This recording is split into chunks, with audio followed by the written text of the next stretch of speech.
Good morning and welcome to today's press conference on strengthening the mental and emotional well-being of children in the time of COVID-19, organized by SOS Children's Villages of India.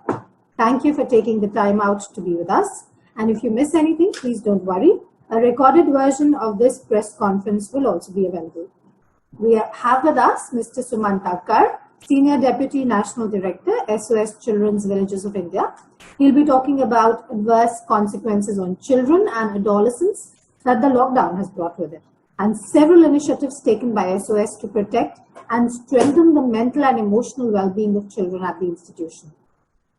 We also have with us Dr. Shilpa Gupta, renowned parenting and emotional well-being coach and director of Child Mental Health Foundation, associated with SOS Children's Villages of India as a mental health counselor. She will give us an overview of how emotional and mental well-being of children has been affected in the ongoing pandemic. She's designed a unique program called EmoAge to strengthen emotional well-being of children, which is also being implemented in SOS. Dear members of the media, we're all set for a very interesting discussion ahead. You can type any questions that strike you during the session by using the button at the bottom of your screen, and these questions will be taken up by our panelists at the end of the session. Mr. Kar, sir, I would now request you to kindly address the media, please. Thank you. Mr. Kar, you're muted. If you could please unmute your mic. Thank you.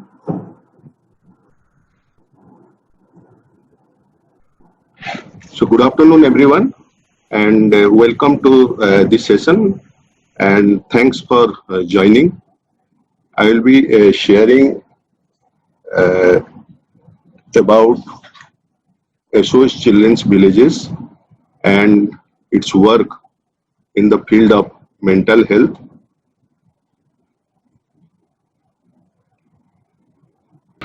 So SOS Children's Villages of India has been working since 1964 in India, and our program is child development and caring family, and we work with different forms of family. We strengthen different forms of family so that the children, they grow with love, respect and security.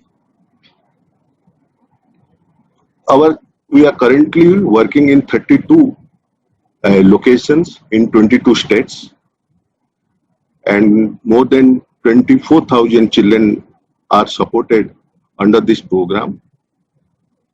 We have around 447 precisely the family homes, SOS family homes. The children, those who have lost parental care, they are being looked after by our SOS mothers. This is an overview of a mothers with her children and an overview of a children's village. SOS Children's Village is based on 4 basic principles: that every child has a caring mother who is a SOS mother, and children, they grow together with brother and sister, boys and girls together stay and as a brother and sister. Every child has a home, has a family which they convert into a home, and they are part of the village community. In addition to that, this family-like care model, which is under group foster care, the second flagship program is called Family Strengthening Program. In the family-like care, we have around 7,000 children in 32 locations, and in that program, we support the children till they join the mainstream of the society. That means till they are self-reliant and join the mainstream as a contributing member of the society. Under Family Strengthening Program, we support families which are most vulnerable, where the children are at the risk of losing parental care. We work with those families so that the children get the basic rights on their education, health and nutrition. Also, we work simultaneously with the families to build their income level, so the basic rights of the children are met, and the children continue to live with the families. This is a preventive program. Under this program, we provide the essential services, we build the capacity of the caregivers. Currently, more than 17,000 children are under this program in 32 locations. Over the period of time, the mental health well-being of the children is a key component of our programs, and we have developed various modules for the mental well-being of our children. The resilience building module, the new child entry program, path to emotional well-being, and positive youth development. The whole objective of this, all the programs, modules which SOS Children's Village has developed is with an objective to have a better mental well-being of our children. Resilience building is basically to enable the child to build the resilience in the child so that the child can overcome the adversaries in life. It also, this module helps the caregiver how to build the resilience in a child. This resilience building module, through which is based on the concept I have, I am, and I can. I have someone to whom I can trust. I have someone to whom I belong to. I have someone with whom I can share, who can build a long-term relationship with me. And here, our SOS mother provides a long-term relationship to a child. I am a lovable person because of my inner qualities. To understand my inner qualities and build on it further. I am capable of doing things, and I can further enhance my competency. And these modules further developed with various activity to develop the empathy, social skills, and problem solving ability of a child. We have also developed a module called PYD, Positive Youth Development. As we all know, youth is a transition which they undergo a lot of anxiety because of physiological changes happening in the body, and also because of the uncertainties and lot of anxieties. And how through this module we help the youth to pass the adolescence age with an objective that they get a real life experience so as to become socially, morally, and emotionally competent. Through this module, you develop 7 C's: their competence, their character, their communication, their connection, their caring, career, and the confidence. These 7 C's we build in a youth, and this module help the youth that they are the resources to enable them. They are the resources which can be built further. Part 2, emotional well-being, is basically for our mothers, that is called SOS mothers, and this help them because if our caregivers, our mothers, they are emotional well-being is taken care, the children under their care can be better looked after, and they can provide the required care, support, love from the mother. And through emotional well-being, we not only help the mother to understand their emotional different emotions, also we help them to build the positive emotions like hope, optimism, forgiveness, gratitude, and how to also help this module to understand the negative emotions, how to manage those negative emotions. We have also developed a program called New Child Entry Program. We have realized over a period of time, the children, those who come to us, to SOS family, they have already undergone some form of stress, trauma, adverse childhood experiences, and how we can, this module, help them, help us to assess the emotional and psychosocial need and how to address it in time. There are children where we can identify with the some kind of behavioral difficulties, children with behavioral misconduct, and through various intervention, counseling and therapeutic measures, we help the child to overcome it and start leading a normal childhood, overcoming the past traumatic experience.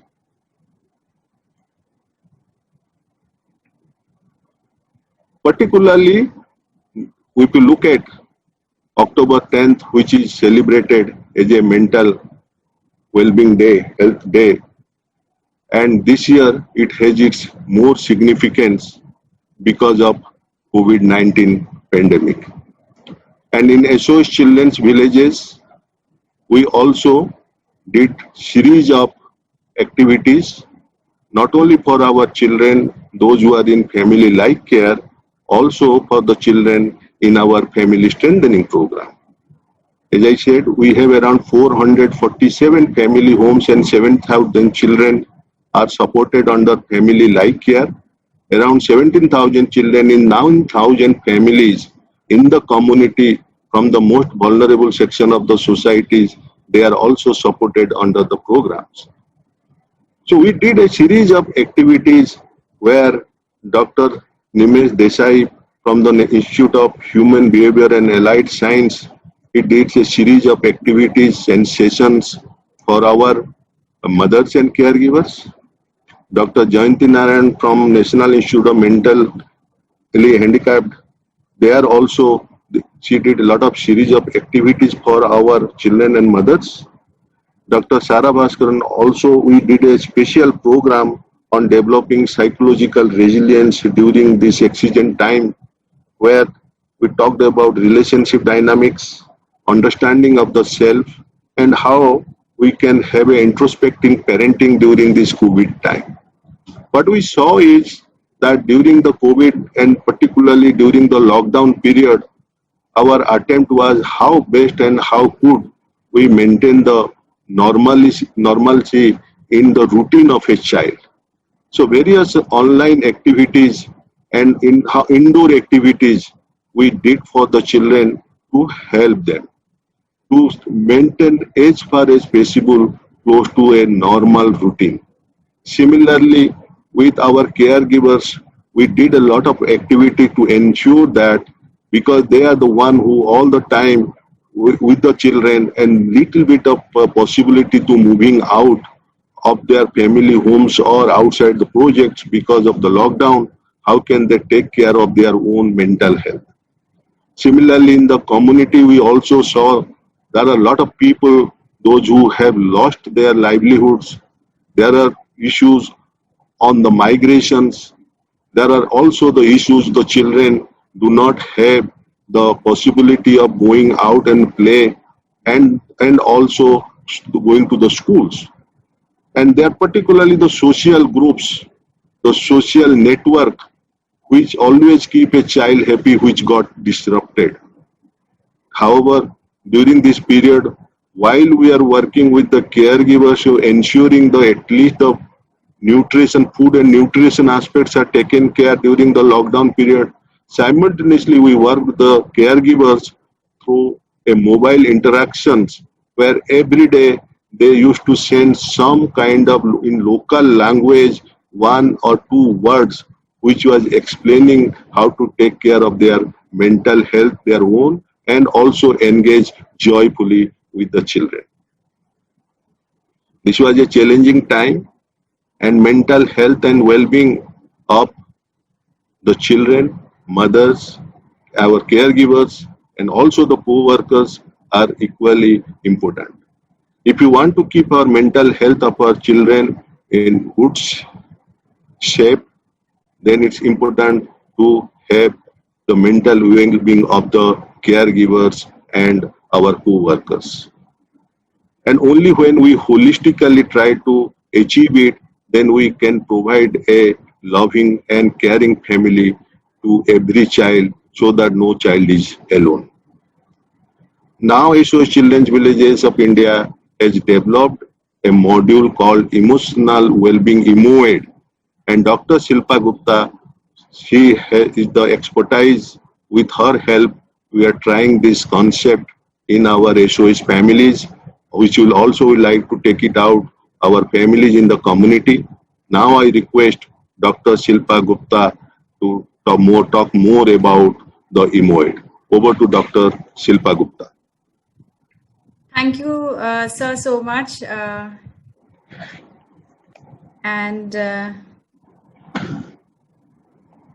Yeah, so it's visible now. Thank you, sir, for giving the platform to me.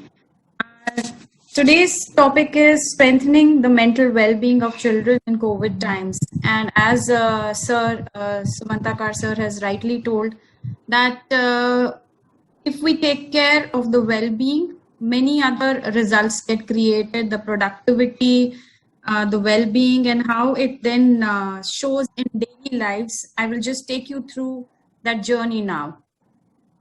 I'm just giving you a global view of how. Dr. Gupta, I'm sorry, we cannot see the slides. You cannot see the slides. I'm so sorry. 1 second. No. Can you please share? 1 second. Okay. Is it visible now? Yes, Dr. Please Gupta. make now. it slide that full screen. Is it visible now? Yes. Oh, Okay. great. Yes. Thank you so much. First, I'll just take you through a journey of what is actually happening around us and now why that urgency got created that we need to take care of mental well-being as well as emotional well-being. So this is the scenario at a global level where we are finding that 50% of young people are coming across anxiety and depression.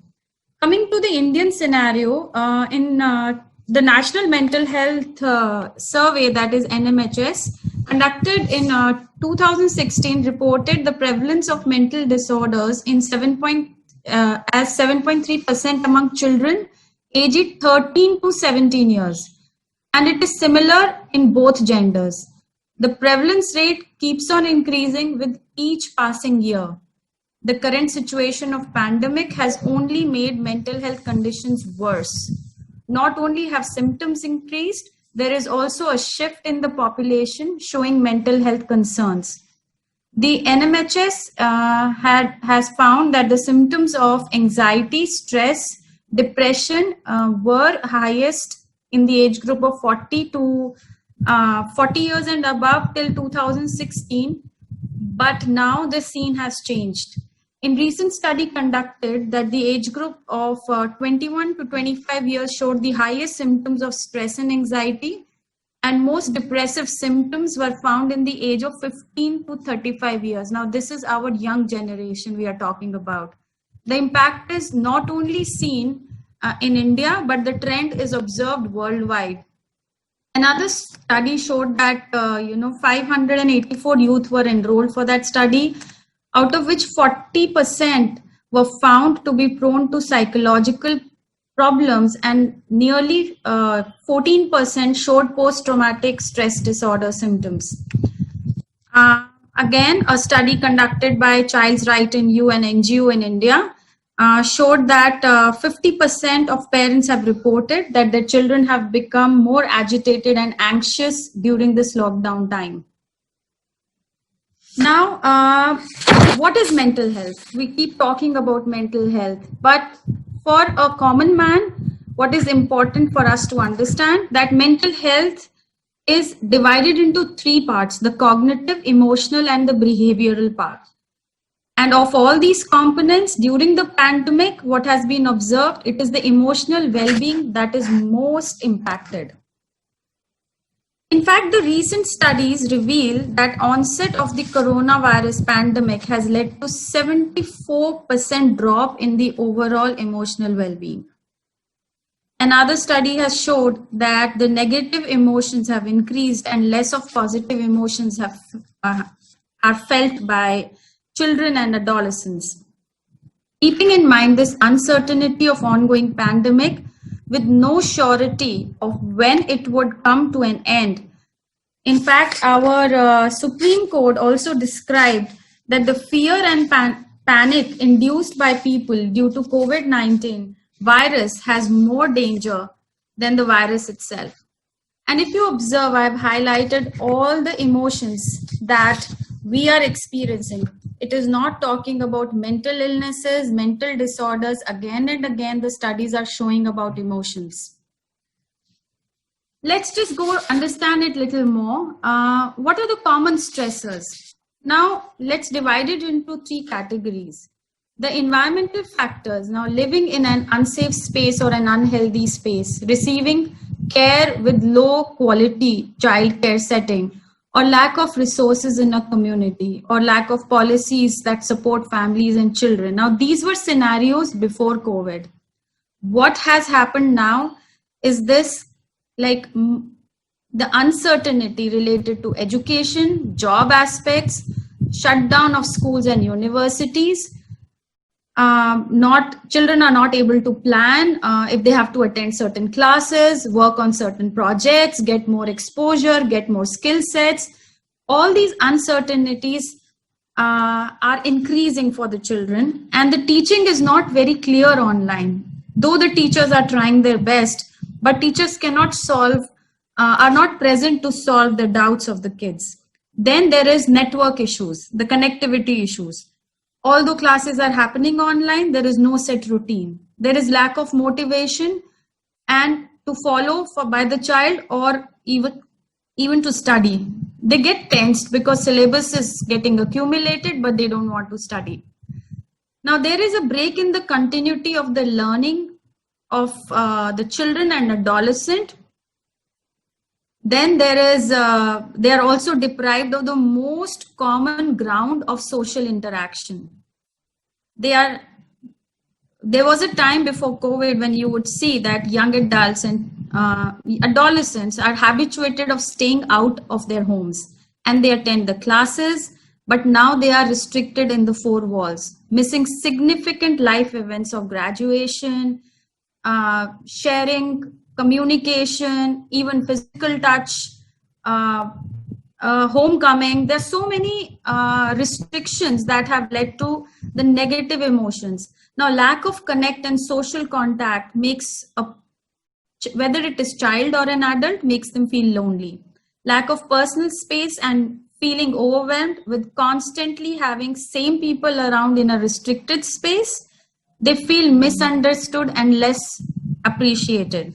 Now, coming to the family risks, maternal depression, mental health illnesses in the family, parental substance abuse, parental unemployment, violence, emotional abuse. These were stressors before the COVID. But now in the COVID time, a lot of parents and caregivers are not able to explain children why everyday government changes rules, why they have to stay longer in the house, why they cannot go for out and meet their friends or go to the school. So because of the changing norms on daily basis, the caregivers and parents are not able to answer to a lot of queries of the kids, and not knowing how to keep the child engaged in the healthy way. Whereas a child would, or an adolescent or a teen would spend around 6 to 8 hours in school time, where teachers were trained how to handle the child, how to educate the child. Now that responsibility has come to the caregiver and the parent. Now another thing is that watching the experience of domestic violence or even experiencing the domestic violence increases anxiety, anger, and frustration. Coming to the factors within the child, fussy temperament, developmental delays, and chronic health issues, along with were the factors before, but now imagine a child who was performing low at school, had learning disabilities or learning difficulties, was having a pre-existing mental health issues. How would their life be in the lockdown time? It just increases the child's frustration, their aggression, their confidence goes down, the child becomes withdrawal, there is more of hyperactivity, the child gets more into fear of studies. So all these children get into more serious emotional disturbances, even going up to excessive anxiety, bizarre motor acts, and abnormal mood swings. Now, the danger of unmanaged negative emotion can be really high. Constant stress, anger, anxiety, fear can lead to a breakdown, sleep disturbances, exacerbation of chronic diseases, which I already told, and disruptions in the hormonal sphere and reduced efficiency. What I'm trying to say is even the physical body start getting impacted. Now, though we say and we talk about all these things, what we really miss acknowledging is that if the perceived, because there is a perceived social expectation not to feel negative emotions, it's okay, just stop thinking about it. But it doesn't happen so. The more negative emotions you do not try to feel, they increase and they also cause the lowering of the well-being. Now, all these findings draw our attention for immediate work on emotional health. Enhanced emotional well-being is seen to contribute to upward spirals in increasing coping ability, self-esteem, and performance and productivity, and even longevity. It leads to increase in positive emotions, including hope and resilience that can contribute in better management of these difficult times.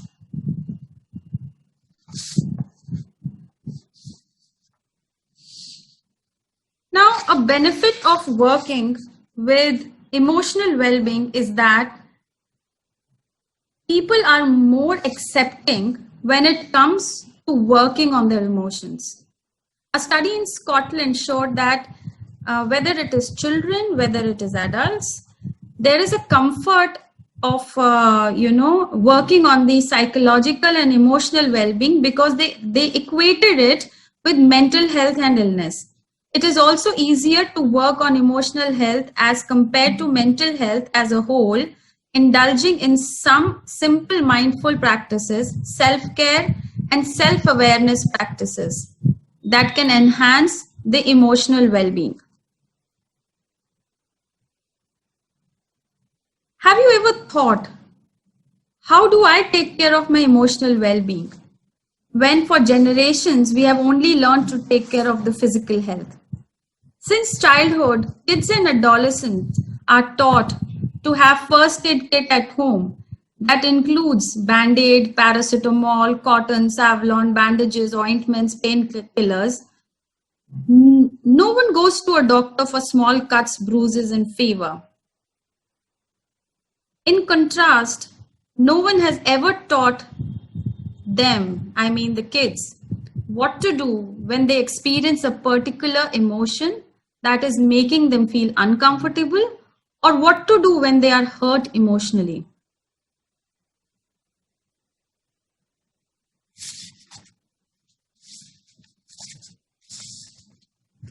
With the intention of equipping children with scientific tools and techniques to handle their emotions experienced on a daily basis, a new concept called emotional first aid has come into being.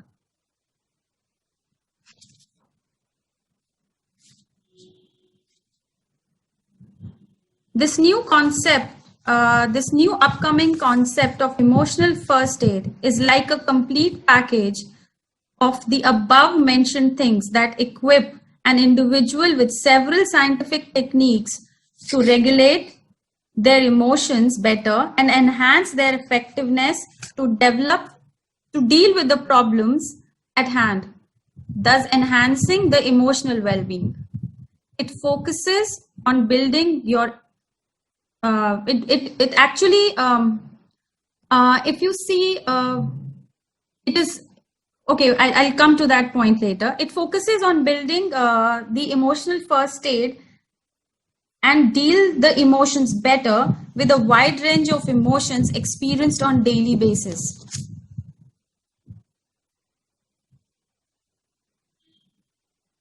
Understanding this gap, we created the program EmoAid, which is the emotional first aid, and specifically for teens and young adults. And the techniques are which are easy to learn and easy to practice. We are very much aware that no one technique can support a vast range of emotions.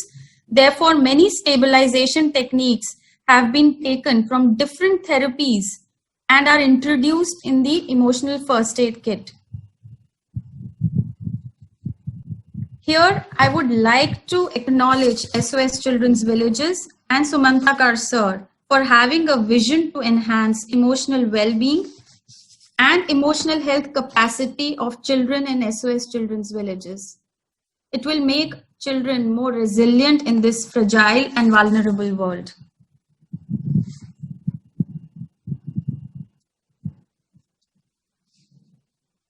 In EmoAid, we are conducting an ongoing research. We have right now covered around 300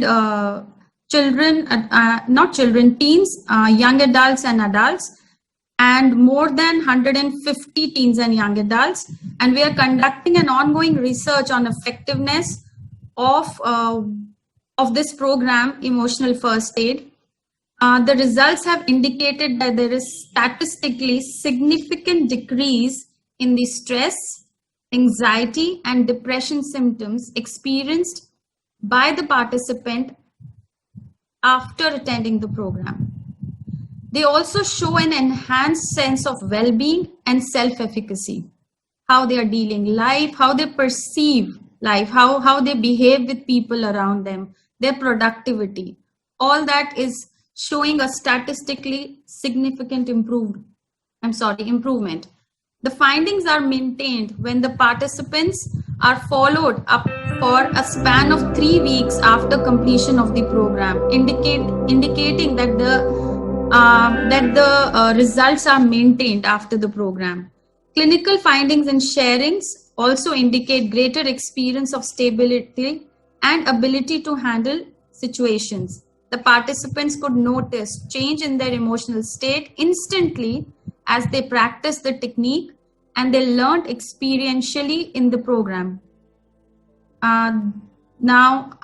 They've also reported an increase in experience of positive emotions. They do come and share that how their anger has been controlled. They feel quite equipped in the voice in the head, or the negative thoughts have reduced for them. So these are some other shares that we keep hearing from them. So here I would like to thank you and would request everyone that to make emotional health a priority. So I'll just stop sharing the screen here. The reason that why it becomes important for us to focus on children is because children and adolescent and teens are the future. They learn at this age things very automatically in simpler ways, and once it becomes a part of their routine of living, it becomes very easy for them to handle the scenarios even when they become difficult. So I would like to conclude my presentation here. Thank you so much. Thank you so much, everyone, for joining in.